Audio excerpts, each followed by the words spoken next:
que cet atome poétique deviendrait le premier. C'est à ce moment-là que j'ai compris que le mental.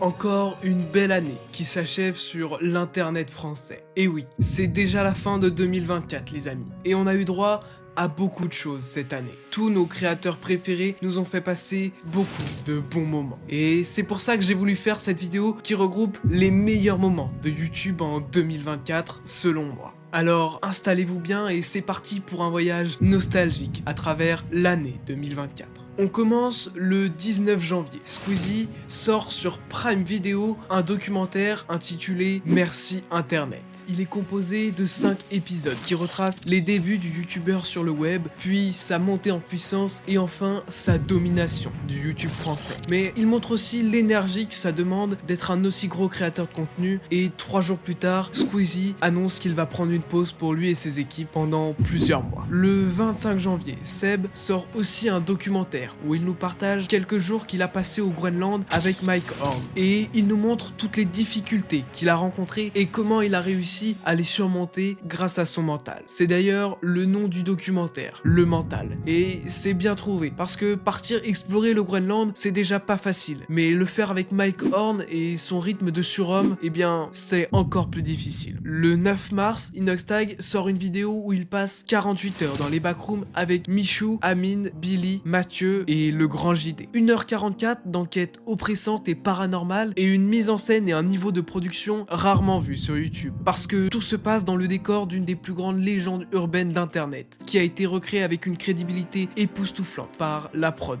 d'Inoxtag. Le 10 avril, Michou ramène plus de 400 000 viewers devant la finale de Danse avec les stars d'internet. Tout est dans le nom. Le même principe que l'émission de la télé, mais avec des créateurs de contenu. Impossible d'oublier notre bon doigt qui enflamme le public avec sa tectonique, ou encore la victoire de Domingo, alors que notre champion, aussi appelé le plus maladroit d'internet, n'avait jamais dansé avant de mettre un pied sur le plateau. On peut dire que sa partenaire Inès Vandamme a accompli un exploit en le formant aussi bien. Le 14 juin sort le premier épisode d'une série de vlogs familiales assez marrant. Si vous l'avez pas encore deviné, peut-être que si je vous dis États-Unis, vous savez que je parle bien évidemment des vlogs du road trip de Michou au State. Tout au long du voyage, il est accompagné d'Elsa, de son moteur Wakeit, de ses deux frères McKev et Billy et de beaucoup de café. T'as pris combien de café? 2. Ok. C'est le troisième du coup. Ouais, c'est le troisième Et ça fait 1h32 de tout. Ouais, c'est vrai que c'est déjà beaucoup. Une sacrée équipe qui nous a fait bien rigoler. Le 22 juin, McFly et Carlito organisent le Pétanque Explorer. À la base, c'était juste une blague de Thomas Dezer, mais le duo en a fait une réalité. C'est ni plus ni moins qu'un tournoi de pétanque entre 8 duos de créateurs de contenu. De la pétanque et du fun, que demande le peuple? Du pastis ou des chapeaux parasols? Ah, ces deux-là, ils ratent pas une occasion de nous faire rigoler. Et en plus de ça, le duo s'y connaît bien en matière de boules de pétanque, puisqu'ils ont fini 4e au classement général après une défaite contre Jilcy et Joika. Mais les dieux de la boule de pétanque seront à jamais Maxime Biaggi et Elian, qui ont dominé tout au long du tournoi. Le 23 juin, Amixem sort un épisode du concept phare de sa chaîne YouTube. Il est bien sûr accompagné de Thomas Dezer, mais aussi de McFly et Carlito, qui l'aident à construire le Lego Colisée. Et sûrement par souci de réalisme, Amixem a loué le Colisée du Puy du Fou pour la vidéo. Et avant de passer à la vidéo suivante, un extrait de cet excellent moment où Amixem a défié Carlito en duel. Je t'affronte en duel! Allez vous mettre sur la gueule. L'heure est passée! Qui c'est vous l'épargner dans sa douleur? Tu as peur d'affronter ton destin, Carlitus! Je suis là et je t'attends pour te mettre un Taiotoshi dans la figure! J'ai vraiment peur, premier degré, de lui mettre des vrais beignes. Non, avec la feu, t'inquiète. Bon, vous allez penser que j'ai une obsession, mais la vidéo suivante qui sort le 30 juin est aussi une vidéo d'Amixem. Néanmoins, elle mérite totalement sa place ici, juste grâce à son titre. J'ai acheté l'île privée la moins chère du monde. Il a acheté une île privée à 10 000 balles. Après, île privée, c'est peut-être un bien grand mot quand tu vois l'île en question. Il est donc accompagné d'Yvan et d'Étienne, et dans la vidéo, nos 3 Gugus décident de construire un mini-pays qu'ils appellent le Boukistan, sans mauvais jeu de mots. Donc, il y a la capitale, la prison et même la base spatiale. Et surtout, un incroyable hymne national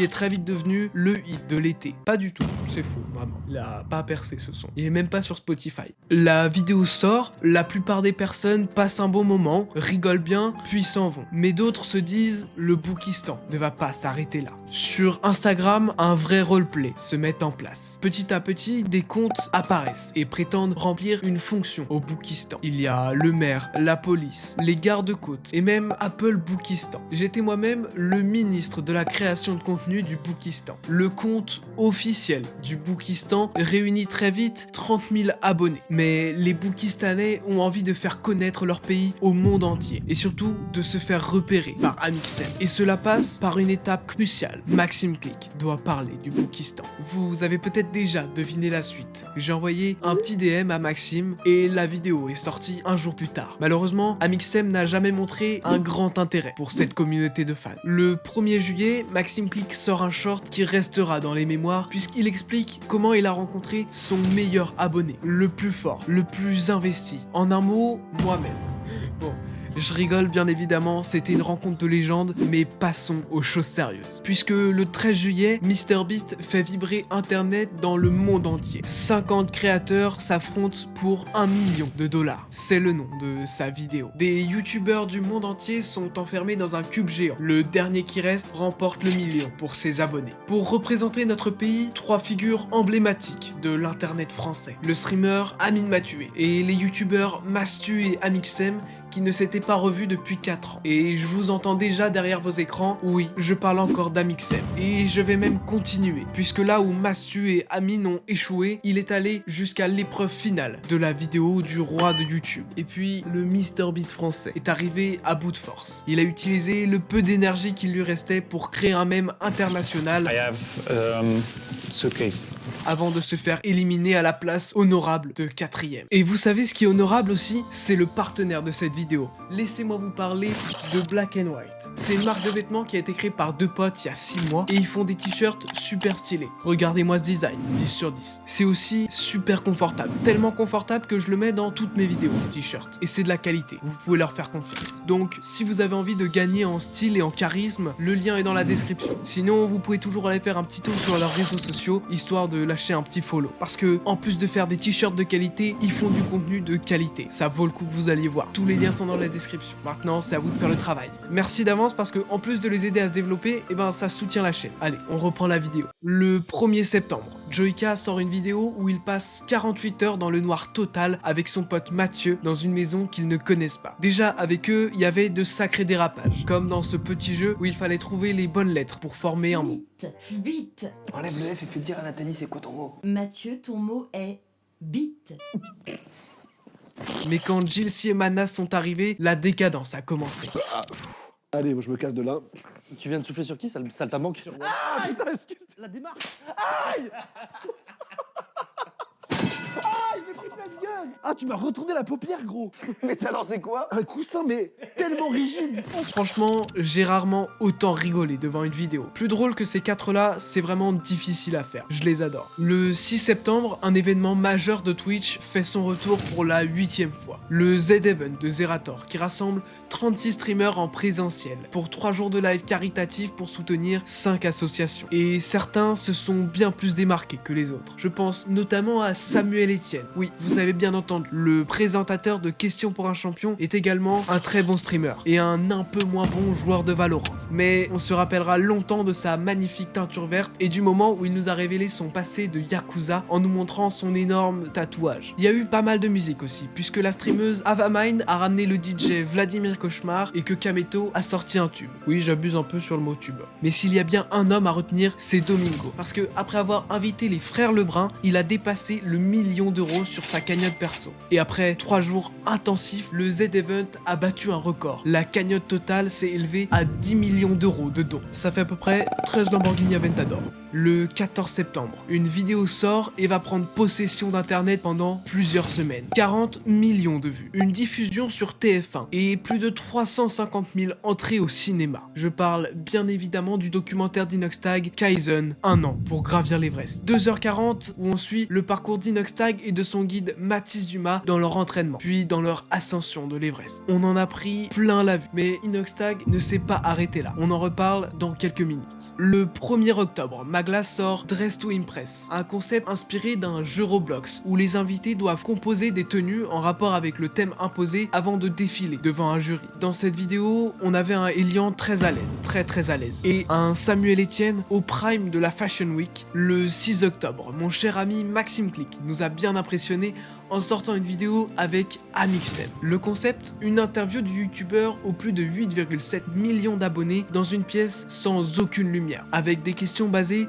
sur les 4 autres sens que la vue. Une bonne manière de découvrir le créateur sous une autre facette. En tout cas, avec mes 2 youtubeurs préférés dans la même vidéo, je me suis rarement autant régalé. On est de retour avec Inoxtag, puisque le 9 novembre, il publie le vlog de son voyage dans son pays préféré, le Japon. Il est accompagné d'Amine et de Charles Compin, et on les voit découvrir la culture japonaise tout au long de la vidéo. Ils se battent au katana, ils forgent un katana, ils vont sous une cascade gelée avec des moines de la montagne, et Inoxtag et Amine ont même pris un bain tout nu ensemble. Elle a bon dos la culture japonaise quand même. Mais surtout, il annonce la sortie de son manga Instinct, une grosse surprise pour tout le monde, ou presque, puisqu'il l'avait déjà annoncé dès les premières minutes de Kaizen, en mettant des dessins de manga inconnus, ce qui a très vite été remarqué par quelques fans. Et le dessinateur de ce manga, c'est justement Charles Compin. Instinct a même battu le record du meilleur lancement pour une série de mangas en France. Vraiment, c'était son année à Inoxtag. Le 15 novembre, Zen fait ses adieux. Le dernier épisode de l'émission de Grim Cujo et Maxime Biaggi a lieu à l'Accor Arena, avec en première partie une interview d'Eric et Ramsey qui ne tiennent pas en place, et en deuxième partie un show à mi-chemin entre la comédie musicale et la parodie qui réunissait plus de la moitié du YouTube game français. On a notamment pu voir Lena Situation en chef de gang et un combat de cow-boy entre Jilcy et Domingo devant un Squeezie en serveur de bar. Et la chanson de Ben était tout simplement magnifique. Une belle soirée pour finir ces 3 ans d'émission. Mais c'était pas les seuls à vouloir faire une soirée à l'Arena, puisque le 7 décembre, c'est Billy qui organise là-bas DTR Fight, un tournoi de boxe anglaise entre une dizaine de créateurs de contenu.